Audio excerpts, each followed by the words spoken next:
পাখি পাখি পাকা পাকা পেঁপে পেঁপে খায়।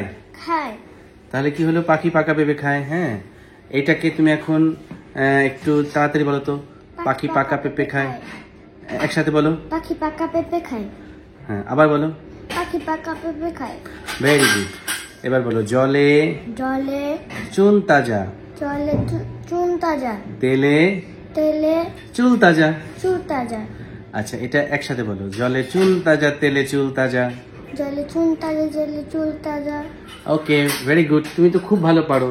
অনেকেই না জানো এটা বলতে যে বেঁধে যায়। তো যারা যারা বেঁধে যায় তারা তারা একটু প্র্যাকটিস করতে পারো আমাদের সাথে। হ্যাঁ, আসো আমরা দুজন একসাথে বলি। জলে চুল তাজা, জলে চুল তাজা, তেলে চুল তাজা। তেলে চুল তাজা। জলে চুন তাজা, তেলে চুল তাজা। জলে চুল তাজা, তেলে চুল তাজা। গুড। এবার একসাথে হবে। 1 2 3। জলে বলো, জলে একসাথে।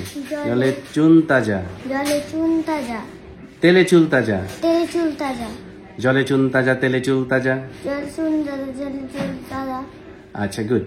মূলত এটি কিন্তু একটি টাং টুইস্টার। আমরা এই টাং টুইস্টারটা কেন দেই?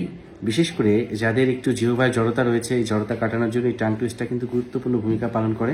পাশাপাশি এডিনোটনসিলেক্টমি সার্জারি করার শেষে অনেকে হয় কি যে ভয়ে কথাই বলতে চায় না, সেক্ষেত্রে যদি এই টাং টুইস্টারটা ব্যবহার করে সেক্ষেত্রে তার ব্যথাটাও দ্রুত চলে যাবে, জড়তাটা কেটে যাবে এবং তার কষ্ট খুব দ্রুতই লাঘব হবে।